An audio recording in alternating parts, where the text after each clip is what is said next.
Starting to be spinning. Oh, we is.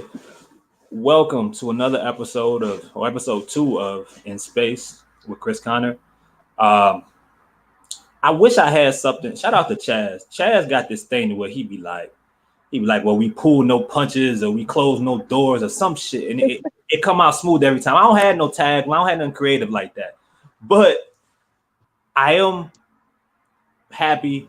It's a pleasure to whether she knows it or not from afar to bring up in episode 2 one of my inspirations coming up trying to find my way in this field, this game, whatever you want to call it. You might know her on Twitter under as at Saint Soldier. Um, the rest of and outside of that, you know her as D. But we got a legend as far as I'm concerned in this period of time, Dee Capree. D, what's up with you, man? Thank you for coming on. Man, Chris, it's a pleasure, an absolute pleasure to be here. I knew you would be here one day. I've been following you for a while. I said, dude, he just got it. He just got it. It's one of those type things where you just know a person has that it factor. I knew you were gonna be here soon, bro. It's a pleasure, an absolute pleasure to be here. So that mean, you know what? Listen, that mean the world, man. Because like what I be telling people all the time is that, like, you never know who's like watching your journey. You never know who's watching your interaction. You never know who's like coming back from afar. Because, like, look, right, we really don't. We don't know these people. Like Right, 9 times out of 10, you're not gonna ever meet half the people you talk to, and if you're lucky, you'll meet a small percentage, right? right, But absolutely. it's like the same way. Like I would, and we're gonna get into like some of this. There's a joke about how every time I say that a show is gonna be a certain period of time, it goes way over that. So I'm not even gonna say what I told D beforehand, but yeah, man.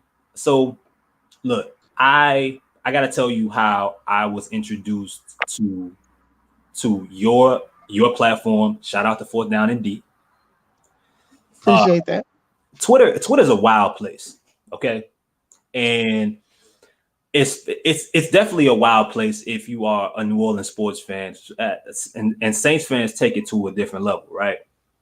So I remember one day I was randomly on Twitter, and this was after a victory, and I hadn't been following you yet, but things get passed around.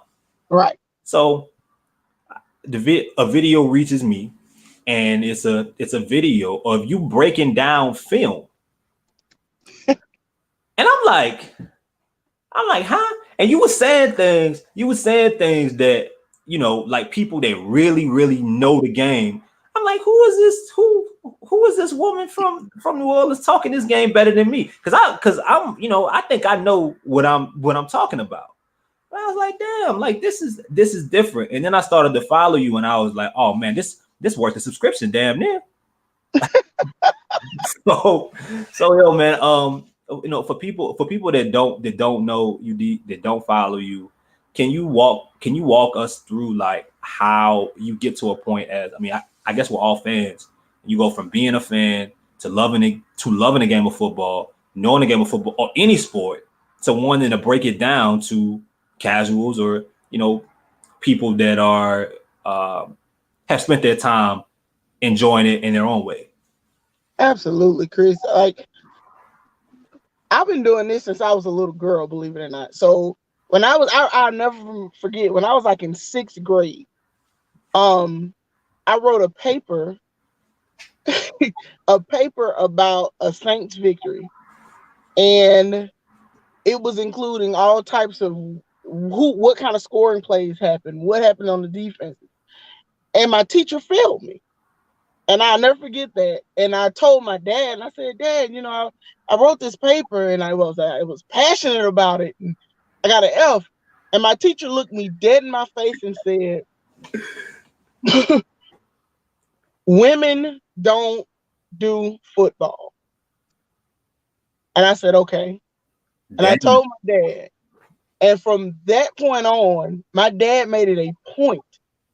He made it an absolute point to make sure that I was involved in anything that was built around athletics, built around sports, because he saw how passionate I was about sports and football in particular.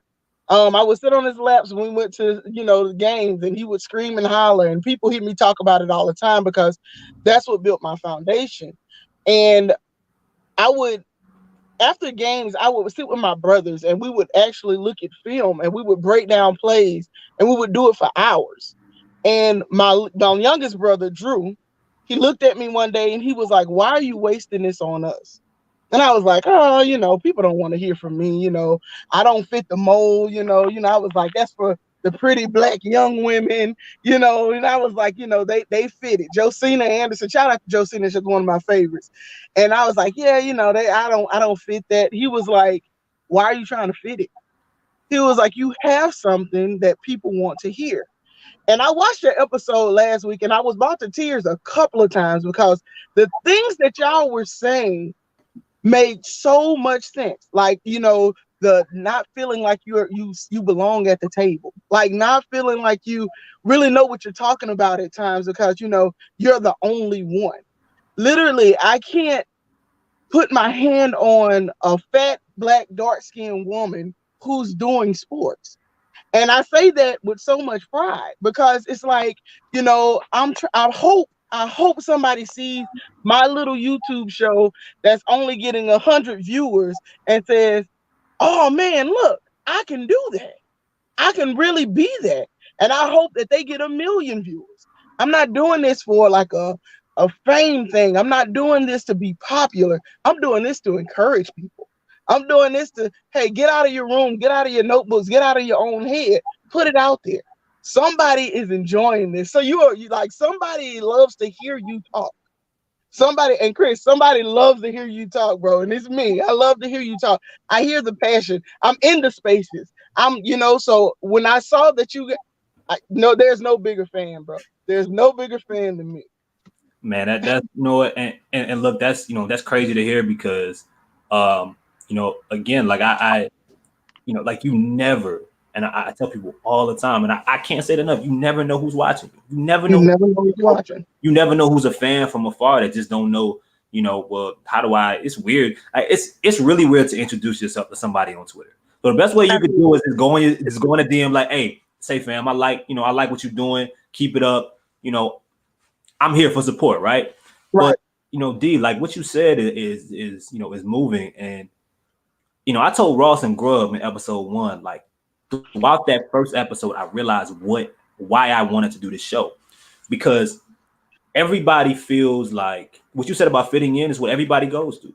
Whether and it's not just in media, it's not just in podcasting, it's not in whatever. Like people, we all at some point have the tendency to try to figure out how we can fit in versus being unique. We compare ourselves to other people that don't have the same skill sets, the same experiences, Absolutely. the same knowledge that we have. And instead of trying to be unique, instead of going out there taking a leap, and sometimes it's a small leap, we overcomplicate it. Sometimes we don't even do it. So there you go. Right. like, I mean, look, like it's not, and it's broken down, right? It's not, there's not even the women that are covering the game, like there's not many analysts, right? You got hosts, right? You may have there are some that are quote unquote insiders. Right. How you're breaking down the game. That's what's dope about what you do. And I feel like it's important from a flower. Ezekiel, appreciate that super sticker. I have no idea what the hell a super sticker is, but whatever it is, it say $1. So shout out to you, bro. I have no idea what that is. Oh, thank you, man. Yo, man, like that's amazing to me because similar to you, it's the passion, right? So let's dive deeper into that. You told me like you brought up the story about 6th grade, right? Mm-hmm. And getting an F on that paper, and it's crazy because you get people all around to tell you. When I first tried to start a podcast, and I had a dude tell me, "You don't make no money in that," and I was like, "Damn, you don't even know what I want to do." Exactly. You don't know what I want to do. I ain't saying I'm gonna quit my job yet, but shit, can I at least find something before you tell me you ain't gonna make no money? Damn. Tell me your earliest memory, your earliest Saints game memory. Not, it doesn't have to be one that you attended, but your earliest memory, player, whatever it is. I remember vividly exactly what it was. My dad was well, he was a pastor. He was a minister. You know, he passed away in 2010. But I remember that church would go long, right? So you grew up, if you grew up Baptist, if you grew up in the church, you knew it was their intention for you not to see the 12 o'clock kickoff football game. Exactly, right? So I would sneak out and I would turn it on WWL because it's the only sports station that we had, right? WWL, and I would listen and I would sit in a car and I would sit there and I would sneak out so my mom didn't see me. And I would sit there and I would listen. And I remember hearing like Bobby Abear scrambling. And I remember them, you know, the crowd going crazy in the dome. And I remember the sounds, the crackling of the 8:70 a.m. And it was so vivid. And my dad would come out and I was like, oh my God, I'm in trouble. But he would be like, baby girl, what's the score? Because he was such a big fan. He knew, he saw, he felt the passion. So he wasn't worried about like, oh, what we should have been doing. He was like, she's doing what she loves. And he always encouraged that. He always was like specifically lenient, like just toward everything that I did that when it came to sports. He just knew that I was going to somehow, some way, somehow pipeline my way into sports. And I hate that and this is a message to y'all. I hate that I waited so long. If I can tell y'all something, do it. Do it now. If you are interested in anything, like Chris said, anything, do it. Don't worry about the mistakes. Don't worry about the money. Don't worry about, even if it's the most grassroots level, like I'm doing. You know, I produced this a little YouTube show, and my brother, he's taking his way through, he helps me. But if it's something that you're passionate about, just do it. Don't wait. Do it. And you'll find your way. I promise you will. Even if it's not in the area that you started in.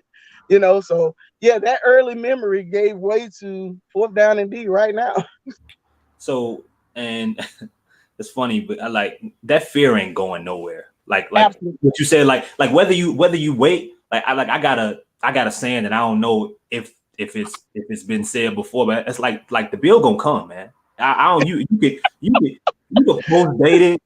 You know what I'm saying? Right. You can ignore it. It's coming. It don't matter what the bill will arrive. You can wait them. Absolutely. You still gotta pay it. You So still gotta pay it. if you that fear you got at 18, 19, 15, 20, 21, like whatever it is, when you 30 and you ain't started it yet, it's still gonna be there. So Absolutely. like that's game, like for real. Um, something else is funny. Like I forget. So I haven't been to church in a very long time. I don't know what kind of person that Me makes, either. but Me either.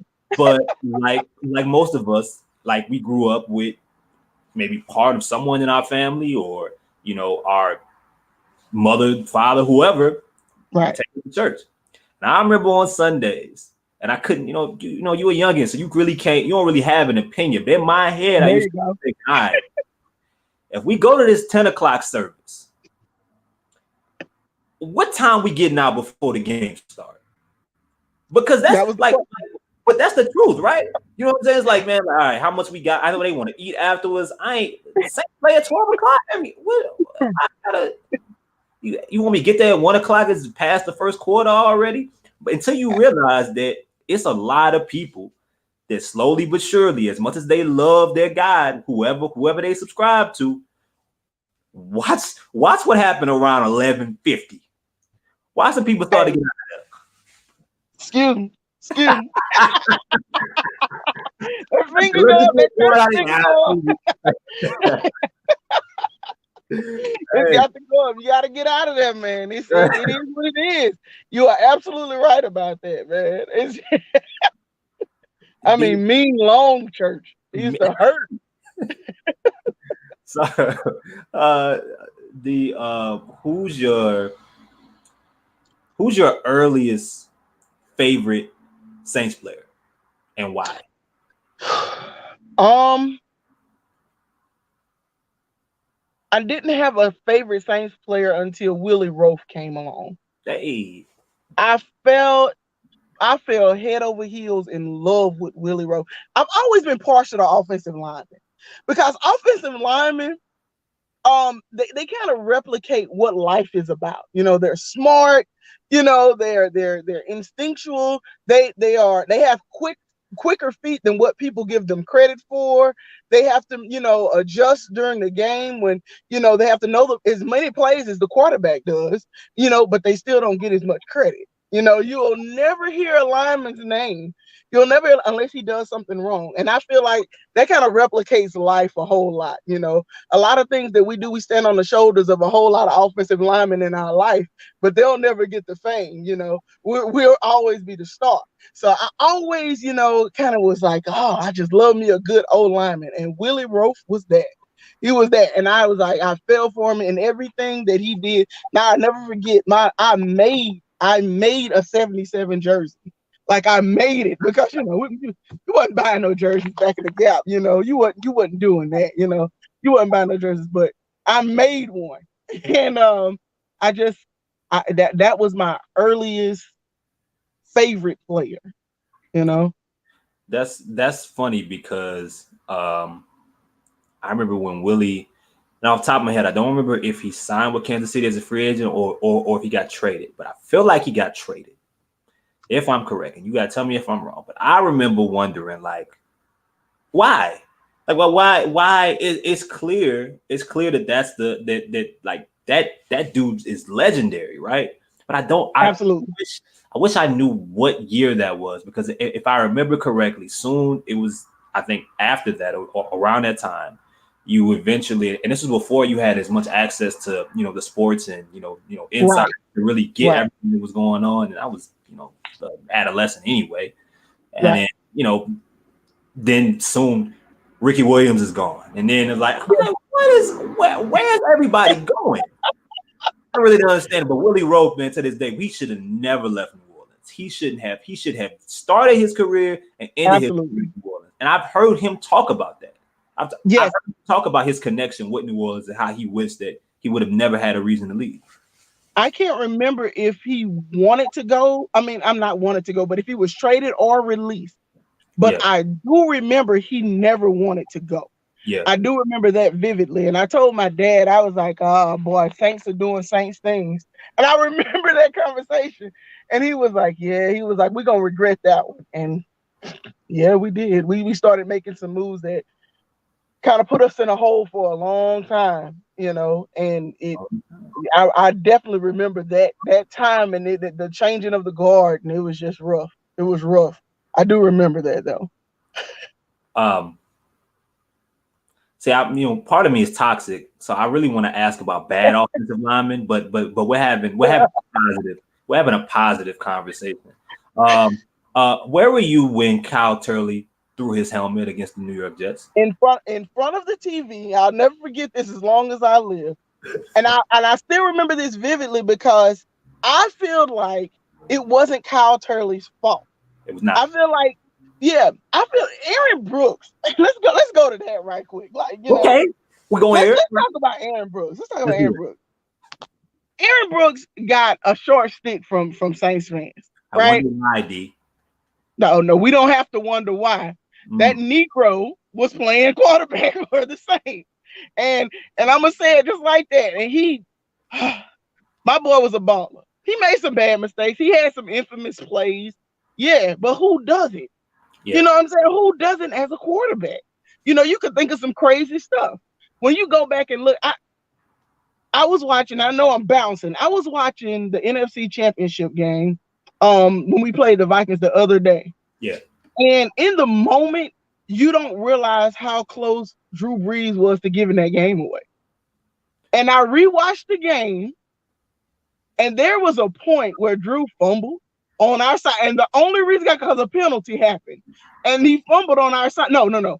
We recovered it. An offensive line, Jari Evans, recovered the fumble. He recovered the fumble, but he fumbled with like 36 seconds left on our 20. And Jari recovered the fumble.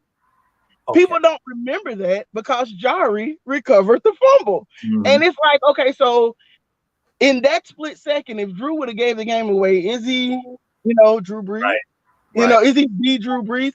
Right. That type of thing. Anyway, but Aaron Brooks always had a short stick, of course, because he was a black quarterback. You know that. when Kyle Turley finally stood up for Aaron Brooks during that moment, I said, finally. Crazy finally. He ripped the helmet off and he threw it as far as he could throw it. And I was so happy even in my young age, somebody stood up for the black quarterback. We lost because of the penalty, but I feel like we shouldn't, we shouldn't bang on the L. I feel like finally somebody stood up for our QB. Finally. Well, speaking of standing up for a quarterback, I I want to know, kind of going into the current or the present Saints team.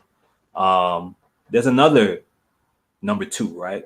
Jameis Winston. There's another black quarterback that has been through a lot of different things. Some he caused, some maybe not having too much to do with him.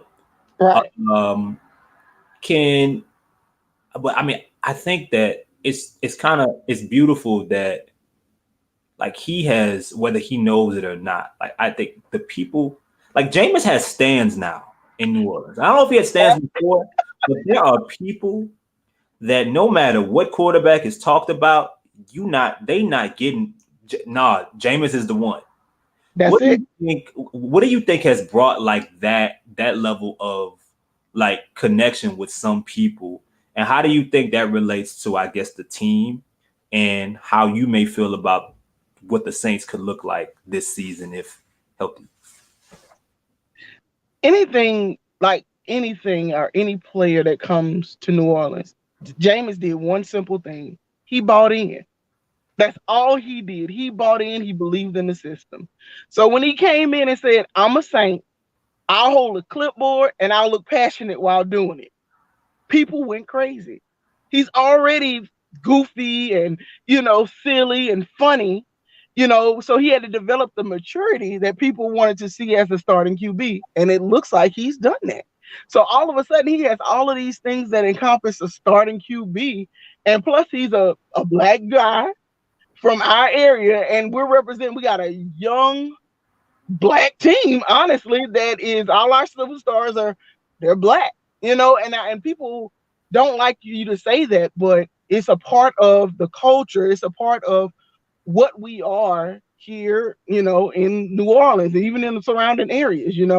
Um, when Jameis first came, I was excited simply because I know the talent that Jameis has. Like, people want to stick on the 30 interception year. Mm-hmm. Okay. All right. It was a horrible year, terrible time. But you can't deny his athleticism. We saw some plays. We play against him two times a year. We saw the bombs. We saw the 60-yard passes. We saw the scrambles. You know, it's not like he didn't have the talent and we had to develop something. It's not like that. Jameis came here. He studied under Drew. He was there when Drew was there. He was, happy to be under Drew, as he said. And then when the reins were handed to him, like, hey, go for it, he did it humbly. He led the team. He made some mistakes. Even when Sean Payton was keeping him, how we saw the reins on him. We Yeah. saw it. We saw it. Even when he was doing that, he didn't speak a ill word. He said, you know what? We're just taking our time. I'm gonna get better, and y'all are gonna like it. I'm gonna get better. And he had us on a winning season before he went down. You cannot beat that with the starting quarterback. As far as how the team is gonna look, I cannot wait to see Michael Thomas, Alvin Kamara, Jameis all on the field along with Deontay. Let me tell you, I'm a big Deontay Hardy fan. You should Like, be. big, big, big. I'm a big Deontay Hardy fan. Not simply because of the talent. I think he has a little mental factor that is a little edge over everybody else. He's tough. He's gone through a lot of stuff behind the scenes, and a lot of people don't know that. But he's tough. I think he's gonna make a lot of people smile this year. He really is, and it's not gonna be just skill factor. He's gonna be very, very, very talented on the field this year. And with Jameis throwing in the ball, we shouldn't have a problem. We shouldn't have a problem. I see 12 wins. I'm gonna go ahead and put that out there. I don't think that I don't think that that's. I mean, with what we have right now and how we know, from a chemistry perspective, I think people are that aren't as high on the Saints this year. I think they overcomplicating it, and they're looking for reasons for why it won't work, because the talent is there, and even if the head coach isn't there, there's still a system in play with a lot of, Absolutely. with a lot of familiar faces, a lot of Right. familiar positional coaches, and a lot of familiar players. And I just find it funny because I mean, if you look at the team on paper, and if it's not that, they go to Jameis. But then Right. we come back and say, well, Jameis played pretty damn well last year. I mean, and he played exceptional when you throw into the fact that some nights he was out there throwing the ball to me. I mean that's the Absolutely. truth. So, Absolutely. you give him actual, very talented, high slotted, high upside weapons. Whether Michael Thomas comes back at 80%, 90%, or he's back to fully what we got. Chris Olave, we talking Jarvis Landry and Deontay. You know, uh, Deontay won some games last year. He just did. Yes. It just Yes. that's simple, right? Yes. So yeah, I'm totally with you. Um, D, what's your favorite aspect about breaking down film, breaking down a play? When you sit down and you say, "All right, I'm gonna break down something today." It could be a certain play, a certain formation, a certain whatever. What's your favorite aspect about it? What do you enjoy the most? I think the athleticism that these players we are so used to seeing such a high level of athleticism with all of our pro sports, right? So we as fans are, oh, that boy trash, oh, that boy junk, oh, that boy, we're always screaming at the TV, blah, blah, blah. But when you're sitting there breaking down film and you know that one doesn't work without the other, like you see pieces and and cogs that people don't look at. Like you might see an offensive lineman slide to the left or kick back, on certain plays, and you like, oh, the screen wouldn't work without that, or he didn't get out there fast enough, so the screen didn't work, or he got out there real fast and the screen was set up beautifully. Those type, those small instances like that, and then we give respect to all the athleticism that is happening at once.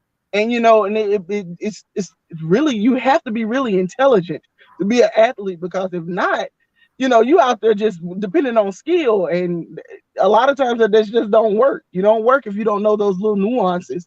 So I think that's my favorite part of breaking down film. Just watching the little small things that, if it doesn't happen, the play doesn't work. It's not just a QB throwing to a wide receiver. No, no, no. It's an offensive lineman that decided to hold a block a tenth of a second longer that allowed the QB to stay up. Those type things. And that leads me into fourth down and D. Like, so I've watched a few episodes. I've seen clips on Twitter, and it's crazy because, like, you don't everybody. I remember when Brian Baldinger started to. This had to be maybe 3-4 years ago. He started doing Baldy breakdowns, and everybody was like, "Damn, that makes us smarter." I know. Deuce Wyndham, he breaks down plays, right? But D, you one of ours, okay? So, with all due respect to both them brothers, you one of ours. I like. At what point did you realize, okay, I'm gonna just be fuck it. I'm not worried about. I'm putting down the fact all the things that might be quote unquote against me, all the things that I think I got all the boxes I think I gotta fill.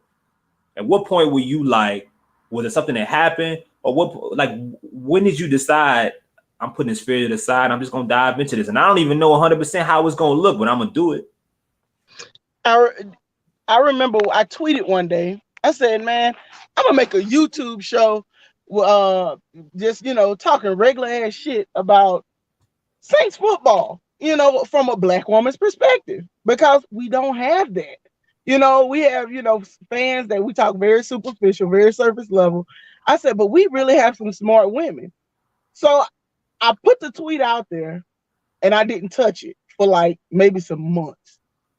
And then one day, my brother, I'm telling you, my little brother is like my inspiration because he's just crazy enough to make stuff work. You know, he was like, when you gonna do it? When you gonna do it? Are you gonna do it? You scared? You scared? Let's do it. Let's just do it. Let's just do it. He was like, set up the camera, just do it. Throw your jersey on and just talk. He was like, and I promise you, D, he was like, people want to hear what you got to say. And I did. And I've been doing it for some years now. And then sometimes they're on there with me, and sometimes they just let me go. But even though, like I said, people don't seem, and I've heard this, like, oh, your little YouTube show, it's falling off or whatever. So no, to you, it's falling off. To me, I feel like I'm growing. I can't. David Grubb gave me a weekly, and I promise you, David is one of my favorite people. One of my favorite people. He gave me a weekly chance to just talk shit about the Saints. I remember that. And he was like, whenever you feel like you want to talk, let's talk. And he gave me that platform. And all of a sudden, people were interested in what I had to say simply because somebody like David was interested in what I had to say. You know, then I told Ross this not too long ago. I remember when Ross was doing the All Saints, and I would my commute to work was like an hour and a half.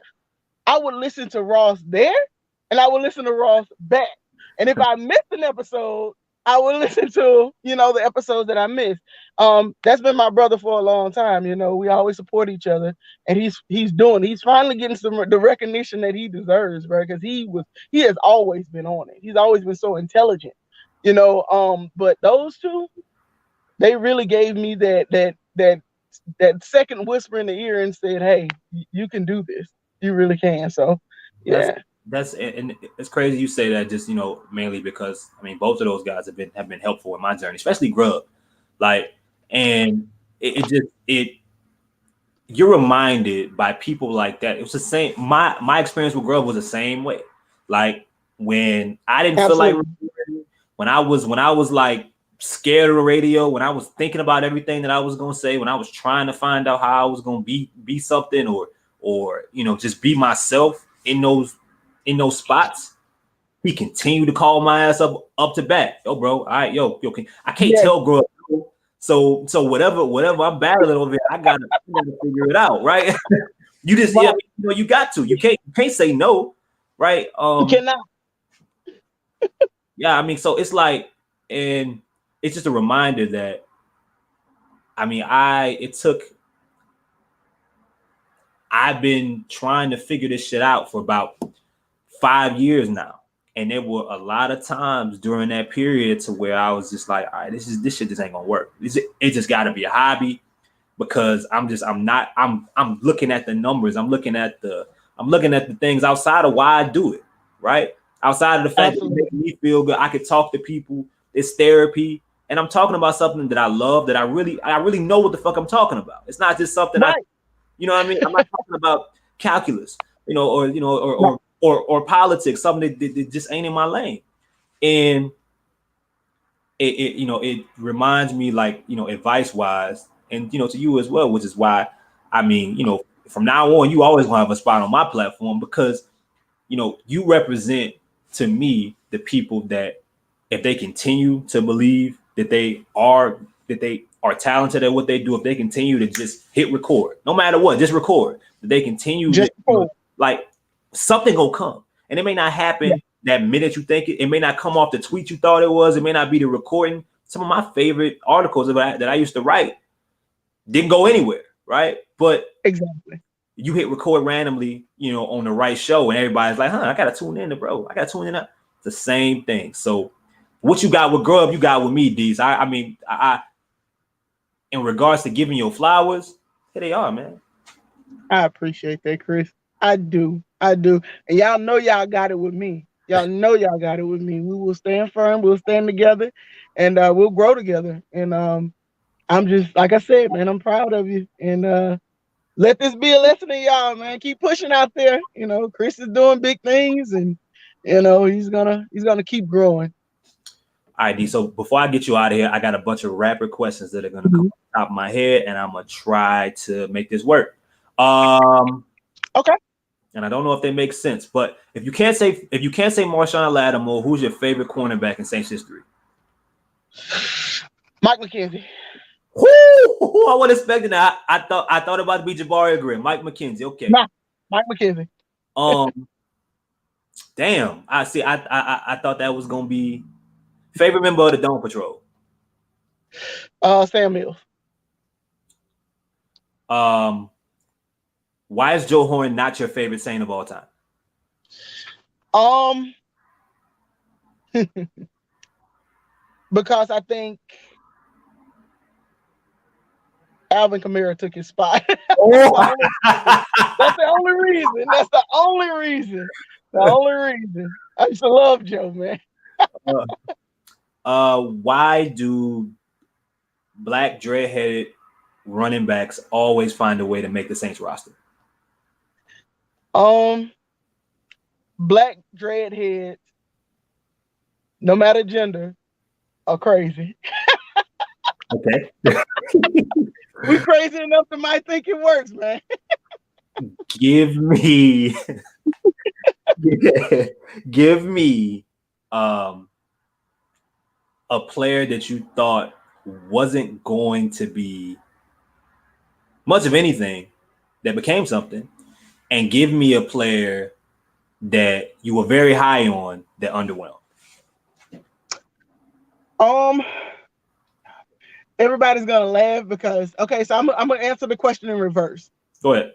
I was a huge Nick Toon fan. Oh God. I was a huge Nick Toon fan, God. and I would fight to the death about Nick Toon, and he just never rounded the corner.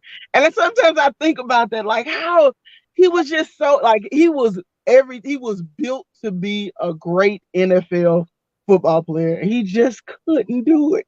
He just couldn't do it. So yeah, Nick Toon. And the second this answer is gonna trip a lot of people out because I guess my expectations of him was like really low. I didn't like him when he was at Notre Dame, and he had the fake girlfriend thing. Manti Te'o, right? So Manti, when he came to the Saints to be a linebacker, I was like, oh God, we're gonna suck at linebacker. But he made one of the biggest plays against the. You remember the Redskins game when we came back?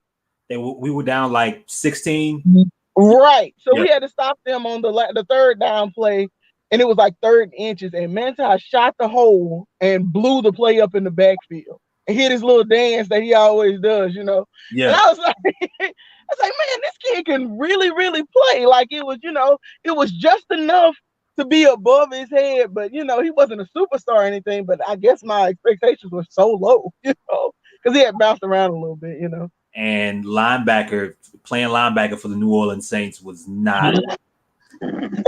we can go through some tough times. You want to talk about Nate Stupar? Oh my God. Nate blocked me on Twitter because I told him Jesus was black.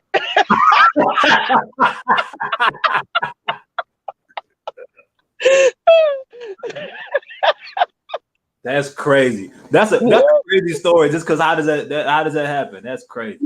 Yeah, he was saying something about, he was like, quote, he's very religious. And I simply just replied that. I said, Jesus was black. He blocked me. Nope. Nope. Not my Jesus. I will hold on to that. Anytime I think of Nate Stupar, there you go. All right, D. Well, look, Queen, I really appreciate you coming on here. We'll do this again at some point. I'm gonna support everything that I can that you put out. And if I don't see it, DM it to me so I can retweet it.